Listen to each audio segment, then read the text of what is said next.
Winning Blueprint presents.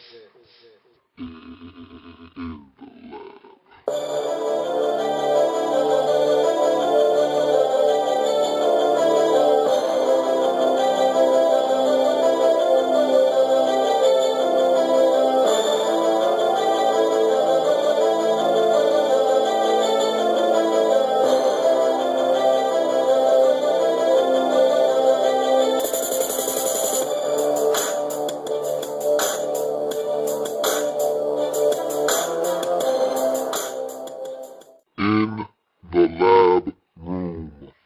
Indianapolis Colts. Welcome to the lab follow-up of the team that, without a doubt, overachieved the most of any team in the National Football League in 2012. We're talking about a franchise that had a new start, new head coach, new franchise QB, new defense. This whole thing had been blown up and started all over from the ground up. And before you could even go full throttle in one direction, in your new direction, your head coach is gone indefinitely.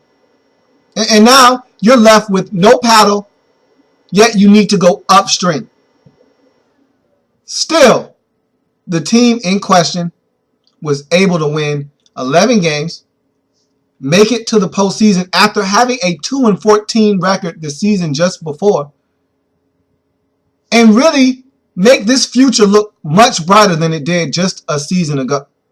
Now, by now, of course, you know I'm talking about the Indianapolis Colts. Thank you for joining me here on the lab follow-up for the Indianapolis Colts. I'm your host, Lou, and it was a tremendous season for them. I really thought that the Indianapolis Colts overachieved greatly. I thought that they did not have enough talent to do what they were able to do in 2012. This team won 11 games, and look, they were at the butt of a lot of criticism from myself, and not criticism at this team per se, but more so of their schedule. I wasn't a guy that really respected what the Indianapolis Colts did in 2012, and looking back on their season, I should have respected them, and I did toward the end of the season, but it took a long time, and I mean a long time. It probably took until they had 9 or 10 victories for me to really open my eyes and say, you know what? I need to stop talking about what they haven't done and start talking about what they have done in this season. Because all I wanted to talk about all year long about this Indianapolis Colts team was how they've been beating up on inferior opponents, how their schedule was really loaded with bad teams. I mean, bad team after bad team. I mean, this Colts team, of their 11 victories, 9 of them probably came against bad football teams. I mean, they beat up on Tennessee, Jacksonville, Detroit, Buffalo, Miami. I mean, I could go on and on and on about the teams that they beat in this season. They played some really bad football teams, and they beat them all. Now, they did, however, beat some really good teams too. And so you can't discount that, and that's why I say it took me way too long to really give this team credit. They beat some good teams. They beat Minnesota. They beat Green Bay. They beat Houston. They beat some solid teams on this season. It's just that it was hard for me to get by the Jacksonvilles, the Tennessees, the Detroits, the Kansas Cities. They had a lot of those on their schedule as well. But that's not their fault. You can only play who they put in front of you, and the Colts did that. They beat them, and they won 11 games, and they went to the postseason. Now, look, of all the teams that made it to the postseason, I thought they were the one team that could be had the easiest. And I was right. They did not score a touchdown. They were really soundly beaten against the Baltimore Ravens, which, in their defense, turned out to be the Super Bowl champions. So, no need to hang your head. They lost 24-9 in the wild card weekend matchup. And the guy that had been their coach essentially all season long, Bruce Arians, the offensive coordinator, he was ill before the game. Pre-game meal, wasn't feeling well. They called the ambulance. He didn't even make it to the stadium. He wasn't able to be on the sidelines for the game. So this team went through a lot in 2012. Let's talk about the Indianapolis Colts, all the things that they had to go through, all the trials, and then the tribulation that they were able to go through to get to where they got to in this season. And look, this future is bright for this team now because they've seen all the stumbling blocks and they've been able to overcome them, leap right over them. And so if you can get through a season like the Colts did this year and go 11-5, Sky's the limit for you. So let's talk about this Colts team in 2012, what they were able to accomplish, and what they need to do moving forward to become a better football team. So the season really starts like I thought it would, and I thought it was going to be like this for the most part of this season, for the majority of it. They were blown out by the Chicago Bears, and I thought this team is going to have a long way to go. They're going to ask a lot of Andrew Luck. Now, I didn't think they would ask as much as they ended up asking out of him for the duration of the season, but I mean, he threw the ball over 50 times in that game in the season opener against Chicago, where they were soundly beat up by the Chicago Bears. And I thought that eventually they'll scale it back a bit. They'll run the football a little bit more, because I thought with Andrew Luck there, he's a great play-action fake quarterback. He's a guy that can work the middle of the field well with the tight ends. He can throw it to all parts of the field. I said, okay, this team is going to run the football, be tough, hard-nosed. Of course, they had their new head coach, Chuck Pagano, from Baltimore, the defensive coordinator from the Baltimore Ravens, coming over to take over the reins as the Indianapolis Colts head coach. So I'm thinking they're going to run the football, play some tough, hard-nosed defense, play action fake off of that, and see if they can grind it out. Man, I couldn't have been any further from the truth. I was way off. They brought in Bruce Arians to oversee this offense, and he did not hesitate to show what Andrew Luck could do. He put all of his attributes on display immediately. Look, he's going to throw the football. He's going to throw it a lot. He's going to be effective. He's going to make mistakes. He's a rookie. It's going to happen, but he's going to throw them into the fire, and we're going to see what Andrew Luck can do right away. And that's exactly what Bruce Arians did from day one against the Bears throughout the whole season. So they lose that game, and I'm thinking, yeah, this is probably what the Colts season is going to look like. Ups and downs. They'll probably win about 5 or 6 games. Then they win the next week. Then they lose, and then I'm thinking, yeah, this team is really struggling. And they lost to Jacksonville. That was a head scratcher. I'm thinking, yeah, this season is probably not going to be what Colts fans think it's going to be. And then all of a sudden, they win a few, and then they beat Green Bay at home. And that was the game. If you remember, Chuck Pagano was diagnosed with leukemia. It came out in the press. He had to leave the team for an undisclosed amount of time. You didn't know when he was going to come back. And no one was thinking about football at that point. You were just thinking about the health of Chuck Pagano and wishing him the best, hoping that he can beat this cancer.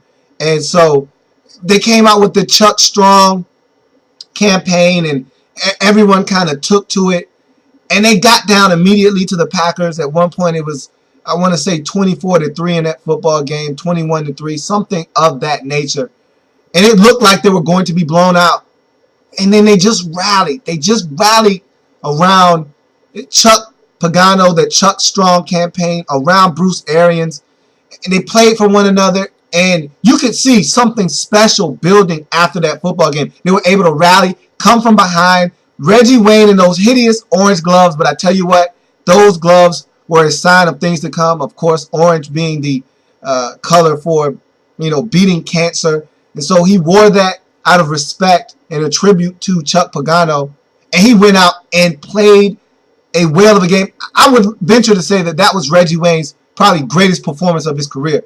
I mean, he really stepped up, made some huge catches, including the game winner against the Green Bay Packers, and they won that game in come from behind fashion. And I thought that really jump-started this Colts team for the rest of the season. After that game, I think they came together as a group and they realized, we have something special here. Our coach isn't here. We're going to play for him. We're going to play for one another. All we have is each other in this locker room. And they started to play like a unit that believed in one another. And so they started winning football games. They went on the road. And that was something that they couldn't do. They couldn't win on the road. You remember, in 2011, they won 2 games. Both of them coming in the later stages of the season. Both of them at home. They hadn't won a road game in over a year. They didn't win all last year, and they started this season like 0-2 or 0-3 on the road. And so they go to Tennessee, who was playing hot football. Matthew Hasselbeck had took over at quarterback. Jake Locker was hurt. And Tennessee was playing solid football, riding a 2-game winning streak. I thought that Tennessee was going to take care of business at home against a divisional foe in the Indianapolis Colts. Colts win in a gritty, grimy performance in overtime. They get it done 19-13 on the strength of a Vic Ballard. And that's one of the most memorable plays of 2012 is Vic Ballard catching a pass out in the flats, running down the sidelines, and leaping from about the 5 or 4 yard line, getting hit in air, twisting as he reaches the football over his back, scoring a touchdown for the Colts in overtime as they win. They break that losing streak on the road of about 10 or 11 straight games, having not won on the road in over a year.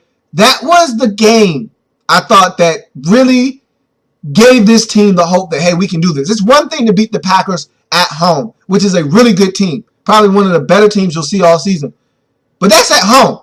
It's one thing to do that at home. But to go on the road, a hostile environment, team in the division, tough place to play, go get a win against a team that had won 2 straight, had some momentum. That was a huge win for the Indianapolis Colts. After that game, they said, hey, we can not only win at home, we can take our show on the road and get it done as well. So after that Titans victory, the Colts ran off 7 victories out of their final 9 games, getting them to 11-5, an impressive mark for a team that out their head coach with an interim head coach who doubles as your offensive coordinator. You're switching up your defense. This isn't the defense that you're used to playing. You went from a 4-3 defense with 2 speed rushing defensive ends to a 3-4 front with no beef essentially in the middle to stop the run, and guys who have to make the transition to outside linebacker from defensive end in Dwight Freeney and Robert Mathis. You were able to still get it done. Win 11 games, get to 11-5, clinch a playoff berth, and make it to the postseason. And I thought another pivotal game in this season was the one at Detroit. That was the one I circled on the calendar later on in the season. You're going to Detroit. They're a bad football team, one that you should be able to dispose of on the road. But Detroit can score points. You don't have anyone that can stop Calvin Johnson from getting the football. Are you going to allow the Detroit Lions to handle you, put up points, and beat you at home? Or are you going to go on the road against a bad opponent in the Detroit Lions, handle business, and get a good road win? Because I thought that the Detroit Lions, even though they're a bad football team, if you slip up and don't play your best game, they can beat you because they score a lot of points offensively. Now, look, if you do enough defensively, if you don't turn it over, Detroit will help you. They will turn the football over. But the Colts went in there. They turned the football over. They were an absolute nightmare. They were a mess. But in the final stages of this game, Andrew Luck came to life, as he'd done all season long in many instances, and brought this team back. Last second play, last second drive, wins the game as time expires. They beat Detroit. They get out of there with a win. And I thought that game really sent them over the top in terms of confidence-wise. They could get it done. So they go to the postseason. They get to Baltimore. Again, they lose their offensive coordinator who really doubled as their head coach for most of the season, Bruce Arians. Chuck Pagano came back in the final game of the regular season, coached to a rousing standing ovation. Everyone around the league was really pulling for him, and so that was a very touching sight. He was able to coach that final game. They beat Houston. It was a big morale boost going into the postseason, but they weren't better than the Baltimore Ravens. They weren't a team that all season long could go on the road and beat quality opponents. We saw what happened when they went to Chicago. We saw what happened when they went to New England. And even when they went to New York to play the Jets. And the Jets aren't even that good of a football team. And yet they were handled very easily on the road. So I knew this was going to be a tough task for this Indianapolis Colts team. They did not score a touchdown. They only were able to muster 3 field goals. They didn't have their offensive coordinator in Bruce Arians. Again, he was ill before the game, went to the hospital. And so Todd Christensen took over as the play caller in that game. I didn't think he did a bad job of calling plays. I just thought that this team, who had relied so heavily on Andrew Luck all season long, it was going to catch up with them. You can't rely on your quarterback all season long with no running game, and you're not good enough as a football team to do that. Now, they got away by beating bad teams all season long, but when they played the good football teams, it was apparent that they were a one-man show on offense, And that man was Andrew Luck carrying this team on his back. And once you played against good teams that could take him away, force him into mistakes, and really make you one-dimensional, this Colts team was going to struggle. They struggled. Baltimore was able to make the plays in this game to win, and they got it done 24-9, and so the Colts season ended in Wild Card Weekend. Nothing to hold your head down over, though. This was a very successful season for the Indianapolis Colts. All the things that they went through, not having their head coach, having to overcome adversity, winning 11 games, getting to the postseason is something that they can hang their hat on and use to build toward the future. Now, there's a lot of questions surrounding this team moving forward, and those questions will have to be addressed moving forward as we get into the 2013 offseason. Among them, how are you going to replace your offensive coordinator, Bruce Arians, who moved on and is now the head coach of the Arizona Cardinals? He was an integral part of this team being successful in the 2012 season. One of the biggest reasons this team was successful. He held this thing together. He manned the ship while your head coach, Chuck Pagano, was out. He assumed the role of leader. Everyone on this team looked to him for guidance.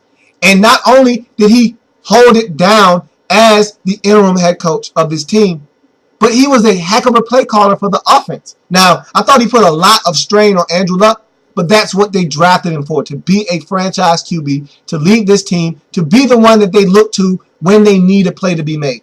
And so Bruce Arians is going to be very, very hard to replace for this Indianapolis Colts team in the 2013 season and moving forward. So after you get past Arians and replacing him, I want to talk about the defense for a second before we get to the offense, because I think the offense is further along than the defense is. This defense was ranked 26th in the National Football League in the 2012 season. So there's a lot of room for improvement on the defensive side of the football for the Colts. You look at the secondary, and I think it's pretty solid back there. Tom Zibikowski came over from the Ravens. And again, when a coach leaves his former team, he likes to bring some stuff along with him. One of the things that he brought along with him, that being Chuck Pagano, was Tom Zibikowski over to the safety position. Thought he was solid. Wasn't great, but he was solid. You still got Antoine Bethea back there. He's getting up there in age, but he's still a solid safety in this league. So I don't think you really need to tamper with that right now. You look at your cornerback position, and I think you got a lot of young, talented guys back there. Darius Butler, and you acquired Vontae Davis from the Miami Dolphins. You have some things that you can work with there. So I don't think the secondary by itself is the issue. I think really what you're looking at in Indianapolis is your front seven. That's where the problem lies on this defense. When you switch defenses, they were a 4-3 defense in 2011 and had been for the previous probably decade or so, and you decide you want to up and switch to a 3-4, it takes time to get the personnel in there that you need to make that defense work and be as effective as you want it to be. So Chuck Pagano tried to expedite that process by bringing over guys like Corey Redding with him, but it's not enough. It's not enough. You need more linebackers, and really, you have Dwight Freeney and you have Robert Mathis, but this team didn't generate enough pressure on the quarterback. Only 32 sacks on the season. And again, when you're talking about Dwight Freeney and Robert Mathis, these are guys that can get you double-digit sacks. Now, I'll tell you what, they're starting to bog down a bit, especially Freeney. I thought Robert Mathis had his moments this season where he still looked like Robert Mathis, but I thought Freeney, and I thought this going into the season, was going to be overmatched. Being an outside linebacker is different out there than it is with your hand in the ground. And so it's a big transition. Now, he was injured, bothered by injuries for the most part of this season. He only gave you 4 sacks. Mathis was your leader in the clubhouse. He gave you 8. You need more pressure on the quarterback, though, if you are the Indianapolis Colts. So you need to be looking to address that by finding a guy that can get to the quarterback from the outside. That's not where the problems end, though. You need more beef. You need more beef in your interior. If you're going to play a 3-4 defense, you need guys that are stout at the point of attack, that can push the pocket, that can move the line of scrimmage, get in the backfield, disrupt the running game, and also cause havoc in the passing game. You need more beef down there on this defensive line. Much like Haloti Ngata in Baltimore, he's going to need someone to anchor the middle of that defense, is Chuck Pagano. Also, you look at these linebackers. We talked about the outsides. You still need guys that can man it up inside and be your thumpers, your hammers on the inside on a 3-4 defense. I don't think the Colts have that right now. You look at Freeman and you look at Pat Angerer, those are solid guys, but you need more explosive players on this defense in that front seven. I think the Colts will be looking to address that probably first and foremost in the upcoming draft, in the offseason, in free agency. Those are the areas you really need to target on this defense.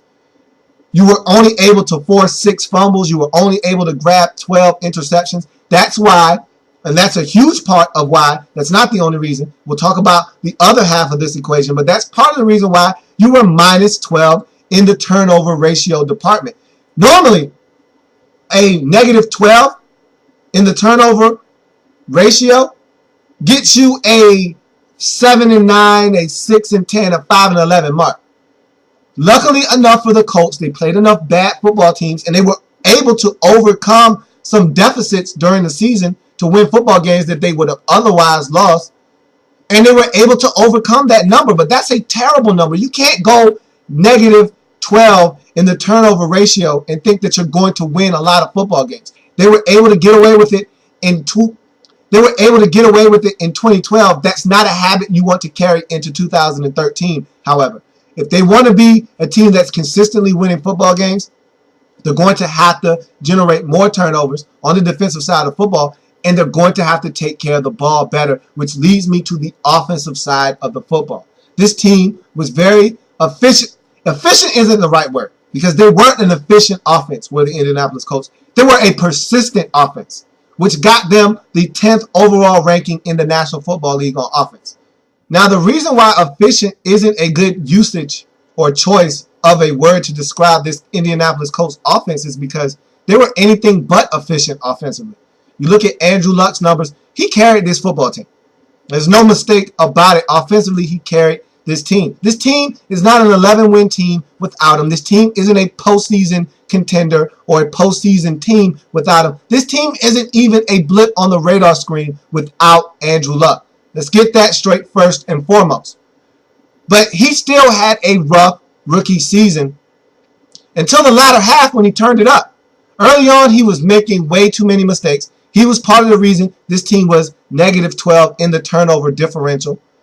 He had 18 interceptions on the season. Took him a while just to get to a 1-to-1 ratio in touchdowns to interceptions, but he was able to eclipse it with 23 touchdowns to finish up the season. Over 4,300 yards passing, more closer to 4,400 with 4,374 passing yards. So Andrew Luck got it done, but the turnovers were an issue, interceptions-wise, and his completion percentage was in the dumps. And that's why this offense wasn't efficient. Now, never mind you that they only averaged 3.8 yards per carry on the ground, and they didn't run it that effectively in the first place to begin with. So a lot of the onus was put on Andrew Luck on this. A lot of the onus was put on Andrew Luck in this offense, and he responded. Again, he's a rookie. He made some mistakes, but he made his fair share of plays, and that's why the Colts were able to win this season. Now, you look at Reggie Wayne. You have to ask yourself, how long can he continue to drink from the fountain of youth? Reggie Wayne looked like a spry 26-year-old this season. Again, his game ages well. It's like fine wine. It just gets better with time. Guys who run great routes, have great hands, and know how to get open, sit in zones, know how to create separation, will play in the National Football League for a long time. He's got a game that is perfect and fine-tuned to last him for another 3, 4, 5 seasons in the National Football League because he knows how to get open. He's a crafty veteran. He takes care of his body. He knows how to separate from defenders. He knows when to sit down in the zone, and he has strong hands. If you can catch, you can stick around for a while.